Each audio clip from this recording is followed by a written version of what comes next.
Un petit intermède sur l'Iran et ce qui se passe avec Israël. J'aurais préféré ne pas vraiment dire un mot parce que c'est grossi pour rien, pour absolument rien. Mais bon, tellement de questions, tellement d'interventions, tellement de demandes d'intervention que j'ai pensé en dire un mot.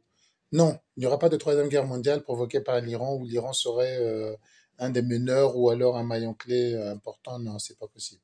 C'est pas parce que je n'ai pas envie, c'est pas parce que je n'aime pas l'Iran, c'est pas parce que je ne sais pas quoi, parce que bien souvent on tourne autour des sentiments et l'Iran n'a pas une armée de capacité mondiale capable de pouvoir déstabiliser la planète. Ça, c'est la première chose qu'il faut bien comprendre. Je l'ai dit au cours d'un live déjà, c'est que la puissance de l'Iran, si l'Iran existe d'un point de vue militaire au niveau international, c'est parce que l'Iran a des capacités de nuisance dans la guerre asymétrique, c'est-à-dire dans sa capacité à mettre en place, à former, à téléguider, à donner des cibles à des groupes terroristes tels que le Hamas, tels que le Hezbollah, tels que les Houthis yéménites, tels que des brigades d'Al-Aqsa et tels que certains mouvements aujourd'hui panafricanistes qui ne s'en cachent pas d'ailleurs, qui se vantent d'avoir le soutien de l'Iran et d'avoir beaucoup plus d'argent en Iran qu'en Russie. C'est des mouvements qui doivent être surveillés, voire même interdits parce que c'est très dangereux. Donc c'est là où l'Iran a sa puissance. C'est pas un goût, encore une fois, parce que j'entends souvent, à chaque fois qu'on réagit à quelque chose, c'est que c'est parce que tu soutiens, c'est parce que tu soutiens.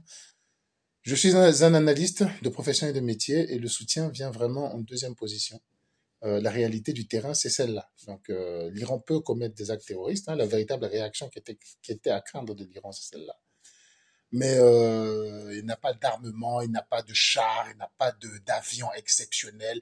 Les drones iraniens, ce sont des drones qui ont des moteurs de scooters, vous les entendez à des kilomètres à la ronde, ils peuvent être détruits dès le décollage, ça va pas vite. Ce n'est pas de la haute technologie capable de créer vraiment un mouvement mondial.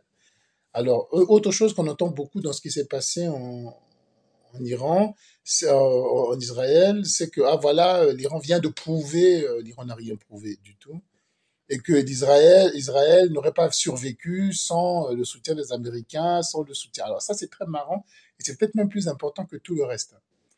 Que vaut l'Ukraine sans le soutien des Occidentaux? Pas grand-chose.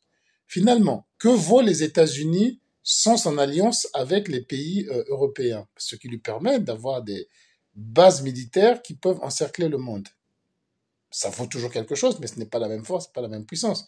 La France ne vaudrait pas grand-chose s'il ne pouvait pas compter à côté sur l'Angleterre ou sur l'Italie. S'ils étaient ennemis, la France serait beaucoup plus affaiblie. Que vaut la Russie aujourd'hui, qu'aurait été la Russie sans l'apport et le soutien dans sa guerre contre l'Ukraine de la Chine, de l'Iran, de la Corée du Sud, etc. Que vaut sans qu'est-ce que je vaux moi, qui connais un métier donné, sans l'électricien, finalement, c'est le monde qui ne vaut rien sans les uns sans les autres. C'est pas une surprise. Il n'existe pas une situation où un pays à lui tout seul est en capacité de tout faire et d'être lui-même ce qu'il est. Ça, c'est très important à comprendre et de sortir un peu de cette idée que un pays fort, c'est celui qui va se battre tout seul. On n'est pas dans un film de Rambo. Ça n'existe pas un pays qui va se battre tout seul.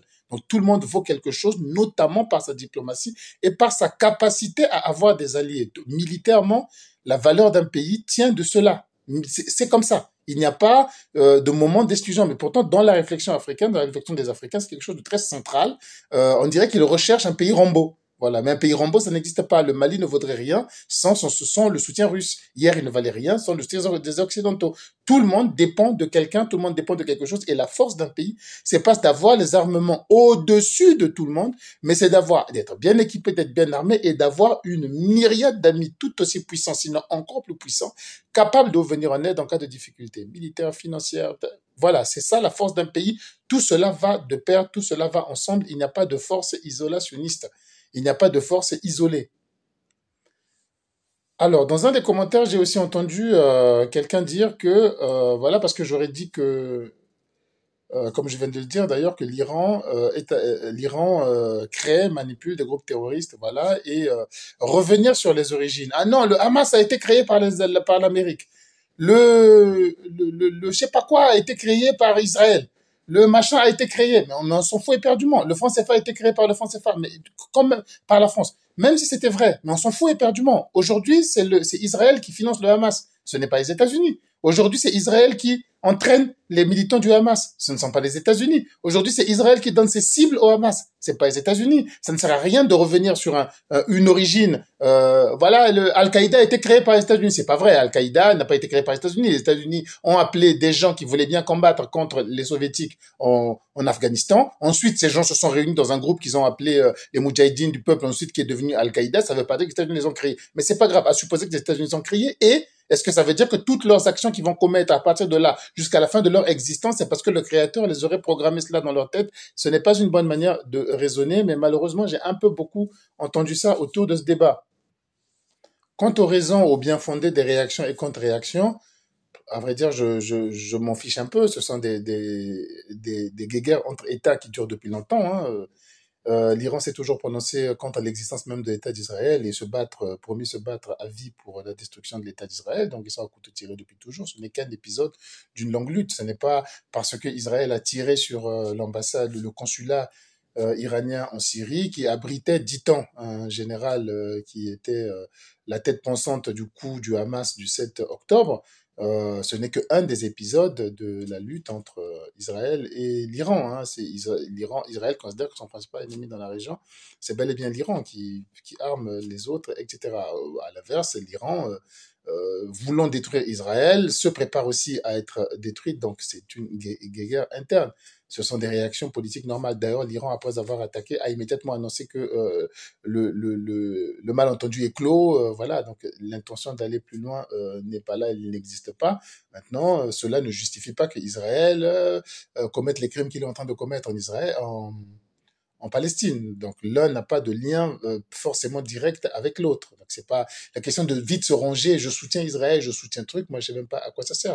Ce n'est qu'un épisode sur une longue liste, longue liste de soucis que connaît cette région. Ce n'est pas le soutien, je m'en fous complètement. L'intérêt, je m'en fous complètement. Ça ne nous donne aucune solution sur la résolution globale d'un conflit qui a énormément duré et qui est encore prêt à continuer d'ailleurs.